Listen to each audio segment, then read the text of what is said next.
বন্ধুরা, প্রতিটি মানুষকে তার কর্মের ফল ভোগ করতে হয় এবং তার জীবনে যে ধরনের কর্ম সে করে মৃত্যুর পর তাকে সেই অনুযায়ী পুনর্জন্ম লাভ করে। কিছু মানুষের জন্ম হয় কুকুরের, আবার কিছু মানুষের জন্ম হয় ভেড়া বা ছাগলের। হিন্দু ধর্মগ্রন্থ অনুযায়ী এই পৃথিবীতে থাকা সকল মানুষ মৃত্যুর পর তাদের কর্মের ভিত্তিতে ভিন্ন ভিন্ন যোনিতে জন্ম নেয় এবং তাদের পাপের ফল ভোগ করতে হয়। কিছু ধর্মগ্রন্থে বলা হয়েছে, যারা জীবনে অত্যাধিক পাপ করে তাদের একটি নির্দিষ্ট যোনিতে জন্ম হয়, যেখানে তারা তাদের দুঃখ কাউকে বলতে পারে না এবং কারোর সাথে তাদের দুঃখ ভাগ করে নিতে পারে না। বন্ধুরা, আজকের এই ভিডিওতে আমরা আলোচনা করব যে এমন কি কাজ রয়েছে যা মানুষের জীবনযাত্রায় করা উচিত নয়, না হলে তার কুকুরের জন্ম হয়ে যাবে এবং সারা জীবন ঘুরে বেড়াতে হবে। ভগবান শ্রীকৃষ্ণ এই বিষয়ে বলেছেন যে কোন পাপের কারণে প্রতিটি মানুষ পরবর্তী জন্মে কুকুরের জন্ম পায়। বন্ধুরা, একটা ছোট্ট অনুরোধ, যদি এখনও আমাদের চ্যানেল সাবস্ক্রাইব না করে থাকেন তাহলে দয়া করে সাবস্ক্রাইব করুন এবং ভিডিওটি লাইক দিন। এক সময়ের কথা, যখন দেবী রাধা ভগবান শ্রীকৃষ্ণের সাথে দেখা করতে আসেন এবং তিনি বলেন, প্রভু, আজ যখন আমি আপনাকে দেখার জন্য আসছিলাম তখন আমি দেখলাম একটি কুকুর খাবারের সন্ধানে ঘুরে বেড়াচ্ছে, আর সেখানে একজন মানুষ খাবার খাচ্ছিল। তখন সেই কুকুরটি তার কাছে বসে গেল এবং ভাবতে লাগলো এখন সে আমাকে রুটি খাওয়াবে, কিন্তু সেই মানুষটি একাই খাবার খেয়ে ফেলল এবং কুকুরটিকে রুটির একটি টুকরোও দিল না। তারপর কুকুরটি ক্ষুধার্ত পেট নিয়ে চলে গেল। প্রভু, এটি দেখে আমার মনে দুটি প্রশ্ন উঠছে এবং আমি চাই আপনি আমার প্রশ্নগুলোর উত্তর দিয়ে আমাকে সন্তুষ্ট করুন। ভগবান শ্রীকৃষ্ণ হাসতে হাসতে বললেন, হে দেবী, তোমার মনে যা কিছু প্রশ্ন আছে নির্দ্বিধায় বলো, আমি তোমার প্রশ্নগুলোর উত্তর দেব। দেবী রাধা বললেন, প্রভু, আমার প্রথম প্রশ্ন হল, কোন পাপের কারণে মানুষের কুকুরের জন্ম হয় এবং কোন কাজগুলো মানুষের জীবনে কখনো করা উচিত নয়, না হলে তাকে কুকুরের জন্ম পেতে হয়। এবং আমার দ্বিতীয় প্রশ্ন হল, কুকুরকে রুটি খাওয়ানোর মাধ্যমে আমাদের কি পুণ্য লাভ হয়। ভগবান শ্রীকৃষ্ণ বললেন, হে দেবী, আমি তোমাকে একটি কাহিনী শোনাব, যা শোনার পর তোমার প্রশ্নগুলোর উত্তর পেয়ে যাবে, কিন্তু কাহিনীকে মন দিয়ে শুনতে হবে। দেবী রাধা বললেন, প্রভু, আপনি কাহিনী শুনান, আমি মন দিয়ে শুনব। কাহিনী শুরু করতে গিয়ে ভগবান শ্রীকৃষ্ণ বললেন, এক সময়ের কথা, যখন ভগবান শ্রীরাম সভায় বসেছিলেন তখন তিনি একটি কুকুরের কাদার আওয়াজ শোনেন। তিনি সভায় উপস্থিত দ্বারপালকে বলেন, ওই কুকুরটিকে এখান থেকে তাড়িয়ে দাও। দ্বারপাল কুকুরটির কাছে গিয়ে তাকে সেখান থেকে তাড়িয়ে দেয়। পরের দিন আবার যখন ভগবান শ্রীরাম সভায় বসেছিলেন তখন সেই কুকুরটি আবারও এসে সেখানেই বসে এবং যখন ভগবান শ্রীরাম কিছু বলতে শুরু করেন তখন সেই কুকুর আবারও জোরে জোরে কাঁদতে থাকে। এবারও দ্বারপাল কুকুরটির কাছে গিয়ে তাকে তাড়িয়ে দেয়। তারপর তৃতীয় দিন যখন প্রভু শ্রীরাম সভায় বসেছিলেন তখন আবারও সেই কুকুর এসে সেখানেই বসে কাঁদতে শুরু করে। ভগবান শ্রীরাম মনে ভাবলেন, এই কুকুরটি কেন প্রতিদিন আমার দরবারে এসে কাঁদে? কেউ তো একে মারে না, তাহলে এ কেন এখানে এসে কাঁদছে? এই সব ভেবেই তিনি দ্বারপালকে বললেন, সেই কুকুরটিকে আমার দরবারে নিয়ে এসো। তখন দ্বারপাল কুকুরটির কাছে গিয়ে বলে, তুমি প্রতিদিন এখানে এসে কেন কাঁদো? চলো, প্রভু শ্রীরাম তোমাকে তার দরবারে ডেকেছেন।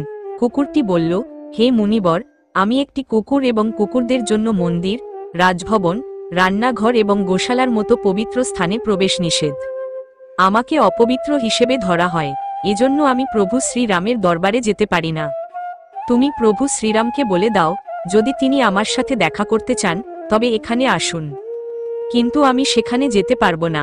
কুকুরটির এই কথা শুনে দ্বারপাল প্রভু শ্রীরামের কাছে যায় এবং কুকুরের সকল কথা তাকে জানায়।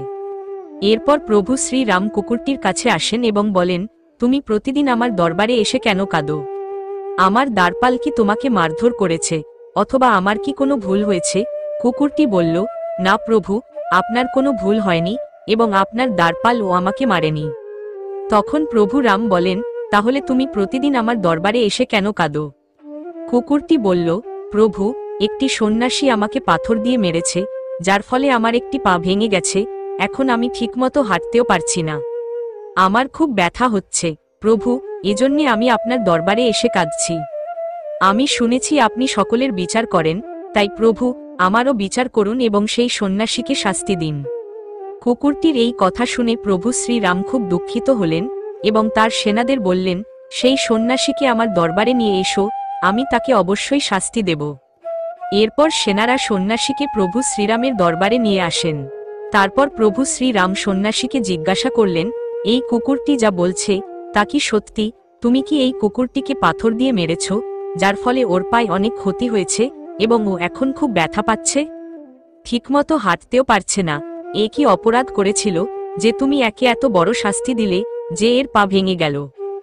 সন্ন্যাসী বলল, প্রভু, আমি আমার ঝোলা নিয়ে ভিক্ষা চাইতে যাচ্ছিলাম, তখন এই কুকুরটি আমার কাছে এসে তার লেজ নেড়ে কাঁদছিল।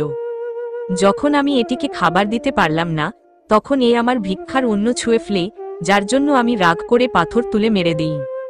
পাথরটি অনেক বড় হওয়ার কারণে এর পা ভেঙে যায়।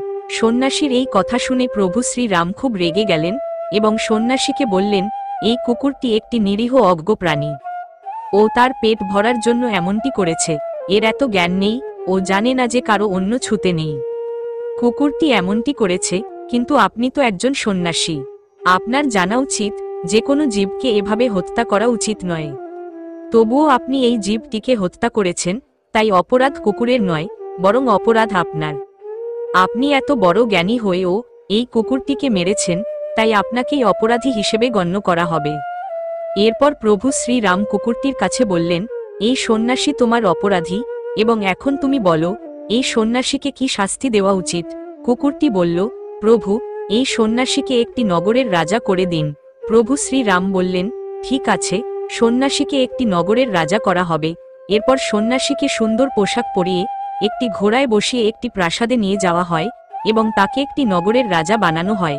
এরপর সন্ন্যাসী রাজা হয়ে খুবই খুশি হয় এবং মনে মনে ভাবতে লাগল যে সেই কুকুরটি সত্যিই সম্পূর্ণ পাগল ছিল। আমি তার পা ভেঙে দিয়েছিলাম এবং সে আমাকে শাস্তি দেওয়ার পরিবর্তে এই শহরের রাজা বানিয়ে দিল।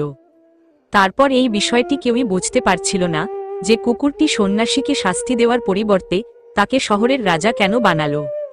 তখন কিছু লোক এই প্রশ্নের উত্তর জানার জন্য প্রভু শ্রীরামের কাছে গেল এবং প্রভু শ্রীরামের কাছে জানতে চাইল, এই কুকুরটি সন্ন্যাসীকে শাস্তি দেওয়ার পরিবর্তে রাজা কেন বানালো?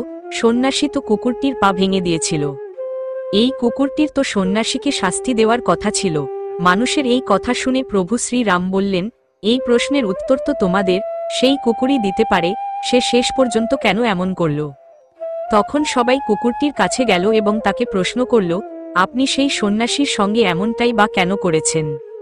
তাকে শাস্তি দেওয়ার বদলে কেন একটি শহরের রাজা বানিয়ে দিয়েছেন? সন্ন্যাসী তো আপনার একটি পা ভেঙে দিয়েছে। কুকুরটি মুচকি হেসে বলল, তুমি জানতে চাও কেন আমি সন্ন্যাসীকে শাস্তি দেওয়ার বদলে শহরের রাজা বানিয়ে দিয়েছি? শোনো, আমি গত জন্মে একটি শহরের রাজা ছিলাম এবং আমি গরিবদের উপর প্রচুর অত্যাচার করতাম। আমার শহরে যত লোক ছিল সবাই খুবই গরিব ছিল এবং তারা দিনভর ক্ষেত খামারে পরিশ্রম করে যে খাবার উৎপন্ন করত তার অর্ধেক আমি নিয়ে নিতাম। যারা আমাকে তাদের খাবার থেকে অর্ধেক অংশ দিত না, তাদেরকে আমার সৈন্যরা মারধর করত এবং তাদের শ্রমের ফল আমি লুট করে নিতাম। গত জন্মে আমি অনেক পাপ করেছি, এই কারণে আমি এই জন্মে কুকুরের জন্ম নিয়েছি এবং এখন আমি গত জন্মে করা পাপের ফল ভোগ করছি। আমি সেই সন্ন্যাসীকে এ কারণে রাজা বানালাম যেন তার পরের জন্মে কুকুরের জন্ম হয়, তখন সে বুঝতে পারবে কুকুরের জীবন কেমন হয় এবং কিভাবে নিজের পেট চালাতে হয়, এক একটি খাবারের জন্য কতটা প্রার্থনা করতে হয় এবং কত মানুষের হাতে মার খেতে হয়। এরপর কুকুরটির কথা শুনে সবাই বুঝতে পেরেছিল যে কুকুরটি কেন সন্ন্যাসীকে রাজা বানিয়েছে। বন্ধুগণ, তারপর কাহিনীকে এগিয়ে নিয়ে গিয়ে ভগবান শ্রীকৃষ্ণ দেবী রাধাকে বলেন, হে দেবী, এখন আমি তোমার দুটো প্রশ্নের উত্তর দিচ্ছি। তোমার প্রথম প্রশ্ন ছিল, কোন কোন কাজগুলি একজন মানুষকে তার জীবনে করতে নেই, নইলে তাকে কুকুরের জন্ম নিতে হয়। তাহলে বুঝে নাও যে মানুষটি রাজা হয়ে তার জীবনে অনেক পাপ করে তার কুকুরের জন্ম হয়। তোমার দ্বিতীয় প্রশ্ন ছিল, কুকুরকে রুটি খাওয়ালে আমাদের কি পুণ্য মেলে? তাহলে শোনো, যে মানুষ কুকুরকে খাবার দেয় সে তার জীবনে করা পাপ থেকে মুক্তি পায় এবং অজান্তে করা পাপগুলোও নষ্ট হয়ে যায়। এজন্য প্রত্যেক মানুষের উচিত কুকুর এবং ভিখারিদের রুটি খাওয়ানো। এই কাজগুলো শুধুমাত্র আমাদের পুণ্য বাড়ায় না, বরং আমাদের মানবিকতাকেও গভীরভাবে প্রভাবিত করে। বন্ধুরা, যদি এই গল্পটি আপনারা উপভোগ করেন তাহলে আমাদের চ্যানেলটি লাইক দিন, শেয়ার করুন এবং সাবস্ক্রাইব করতে ভুলবেন না। আপনারা আমাদের সাথে থাকুন, কারণ আমরা আরও অনেক শিক্ষণীয় এবং মজার কাহিনী নিয়ে আসব। ধন্যবাদ।